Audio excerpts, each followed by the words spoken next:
In what sense is our society male-dominated? The fact that the vast majority of wealth is owned by men, the vast majority of capital is owned by men. Women do more unpaid labour. Very tiny proportion of men, and a huge proportion of people who are seriously disaffected are men. Most people in prison are men. Most people who are on the street are men. Most victims of violent crime are men. Most people who commit suicide are men. Most people who die in wars are men. People who do worse in school are men. It's like, where's the dominance here precisely? What you're doing is you're taking a tiny substrata of hyper-successful men and using that to represent the entire structure of Western society. There's nothing about that that's vaguely appropriate. Patriarchy thing, I think you have no idea how pernicious and dangerous it is. Well, no, I don't. I really don't. Go on.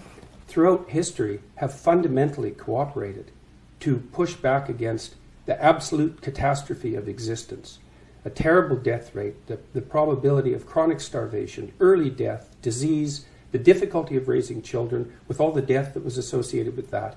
And to look backwards in time and say, well, basically what happened was men took the upper hand and persecuted women in this tyrannical patriarchy. It's an absolutely dreadful misreading of history. It's a terrible thing to teach young women, and it's a horrible thing to inflict upon men. I mean, I absolutely disagree with you. I think that's like saying slavery in the US was actually, most people cooperate. Well, no, you didn't. You had a system where one set of people owned another set of people. And until women got full legal rights, they could own property for themselves, they could work. Essentially, they were owned. They were first owned by their fathers and then by their husbands. Status to the domination by men. Yeah. You already said that you thought that what emancipated women primarily in the 20th century was technological revolution. No, not primarily, but that's one of two. I think that's two things. It's not primarily, eh? No, you don't think the pill was a primary force in the emancipation of women? I think or the invention of tampons, let's say, or the provision of proper sanitary facilities, toilets, and that sort of thing. You're thinking instead it was the action of courageous feminists in the 1920s that produced a social revolution that overthrew the patriarchy. That's your theory. Yeah, I think that's a foolish theory. Well, I'm very sorry to hear you say that, but I think, to quote you in the Cathy Newman interview, I think it's a multivariate, right? I think there are lots of different things that all contributed to women gaining full rights. Well, then let's not be assuming that Western society was a tyrannical patriarchy. Well, no, but that's one of them, and then other things happened as well. So you have the pill, you have the dishwasher and white goods, labour-saving devices in the home. I think all of those were really important. But you also have things like campaigns for the vote. Yes, you also have things like that, yes. So how, when in a system that existed in England until 1918, when why would you even want to look at history like that? Like, what's your goal? Because exactly. I think the people who don't look at history are condemned to repeat it, and I think that what are we going to do? Repeat the persecution of women? Do you think that's a realistic possibility? Yeah, we're sitting here. How do you see that? We're sitting here in America, right, where we've just had a 5th judge appointed to the Supreme Court who is now anti-abortion, he's now conservative. I think that abortion rights are absolutely fundamental to women being able to function as full humans in society, and I think that is now under threat in America. I think it is extremely smug and complacent to think civilization has peaked, it's all upwards from here. Yeah, well, good luck with that, I suppose. It's a living. Like, there are lots of people who agree with me. There are lots of people clearly who agree with you.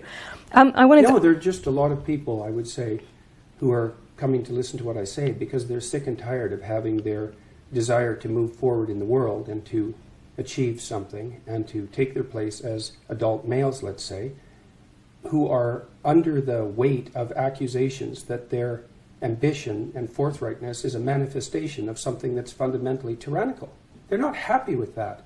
It's not doing anyone any good, and it's also not true. It's really a terrible thing to do to young men, and it's happening all the time. That's why they're bailing out of universities like mad.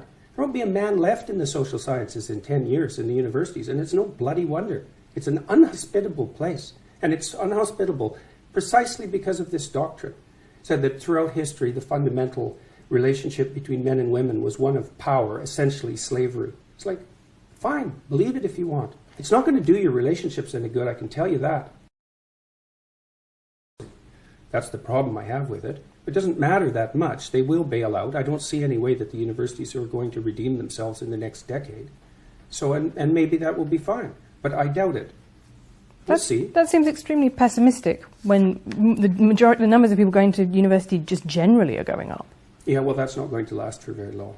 Why not? Because it's too expensive, and the universities are doing all sorts of things that aren't acceptable, mostly ratcheting up the price. So, and decreasing the quality of what they're offering and playing into the hands of the people who are ideological acolytes of the identity politics routines and playing postmodern stunts and pushing neo-Marxism and all these things that are characteristic of the social sciences and the humanities primarily. I think I'm benefiting actually from a lot of things that I don't support, that are unearned privileges in my life. I think that's absolutely true. Like your job? Like I have a very good job. I had a loving family. Well, I don't think that's going to do the world any good, is it? That's a hell of a fine rationalization for your privileged position. Oh, well, fair enough. But, if you could trade it off with someone who's less privileged. I could. That'd be a start. I could do that, but I don't want to, and I won't, and I don't think I should be expected to. Why not? Is it okay for you to occupy a position of privilege in the patriarchal tyranny? And if it is it because you're female, or is it just because it's convenient? Let me tell you my political philosophy. I guess I'm a social democrat. So what I believe is that you should, if you have a good life, you should try and pass that on. I believe in a progressive redistributive tax system, for example. It was once said by Lord Mandelson in British politics, New Labour was okay with people being filthy rich as long as they paid their taxes. Now, I'm kind of less okay with people being filthy rich. But define filthy rich. Well, I think I would leave that You're probably in the top 1/10 of 1% of people who've ever lived on the planet.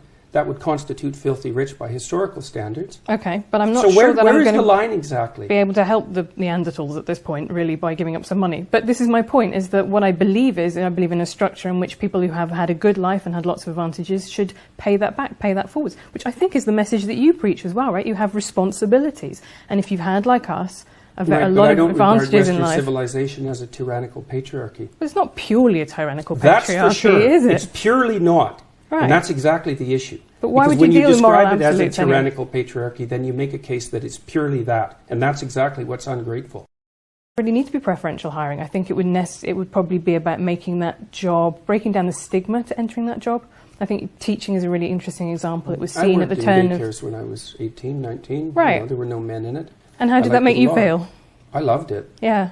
The kids... I used to wrestle with the kids, which of course you can't do now because everybody knows that would just be a catastrophe. And I used to draw them pictures of monsters and they'd line up for that. And I liked working with kids quite a lot. And I didn't care whether it was female-dominated. I've been in female-dominated my professions my whole life. Right, I think... I haven't felt marginalized as a consequence.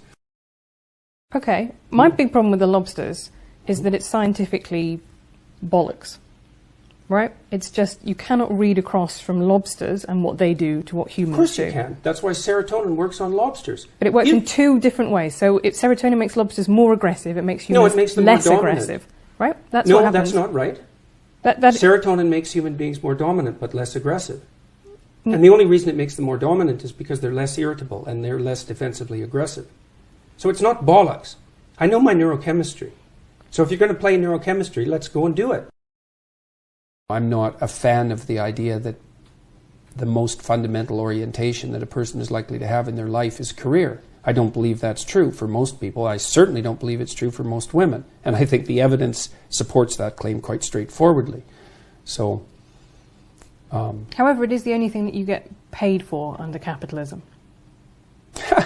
Right? Man, live.